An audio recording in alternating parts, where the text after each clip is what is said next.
శ్రీమాత్రే నమః. నమస్కారం ప్రియమైన వారికి పండిట్ సూర్యప్రకాష్ మీతో. ఈరోజు 10 ఏప్రిల్ 2026 శుక్రవారం నాడు మిథున రాశి వారికి ఒక ముఖ్యమైన విషయం చెప్పాలి. ప్రియమైన బిడ్డ, ఇప్పుడు గురుగ్రహం అంటే జ్ఞానానికి అదృష్టానికి అధిపతి అయిన బృహస్పతి నేరుగా మీ మొదటి భావంలో ఉన్నారు.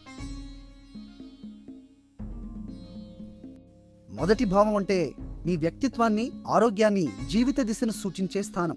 ఇది 12 ఏళ్లకు ఒకసారి వచ్చే అరుదైన యోగం. దీనిని జన్మగురు సంచారం అని అంటారు. మీ రాశిలోనే గురువు కూర్చుని మిమ్మల్ని నడిపిస్తున్నారన్నమాట. ఇది మంచి వార్త. కానీ ఒక జాగ్రత్త కూడా ఉంది.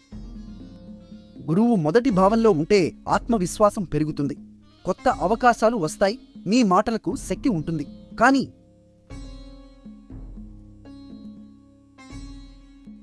అదే సమయంలో మీ 10వ భావంలో అంటే వృత్తి రంగాన్ని సూచించే స్థానంలో సూర్యుడు, కుజుడు, శని ఈ 3 గ్రహాలు కలిసి ఉన్నారు.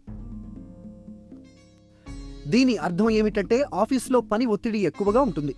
పై అధికారుల నుండి కఠినమైన అంచనాలు ఉండవచ్చు. కొందరు మీ కృషిని గుర్తించకపోవచ్చు. ఇది నిరాశ కలిగించవచ్చు. కానీ ప్రియమైన బిడ్డ, నిరాశ చెందకు. గురువు మీ పక్కనే ఉన్నారు కాబట్టి ఈ కష్టాలు మిమ్మల్ని మరింత బలంగా చేస్తాయి. నేటి నక్షత్రం ఉత్తరాషాఢ అంటే విజయాన్ని సూచించే నక్షత్రం. కాబట్టి ఓర్పుగా ఉండండి, విజయం తప్పక వస్తుంది. ఈరోజు మీరు చేయవలసింది ఒకటే, మీ పనిలో నిజాయితీగా ఉండండి.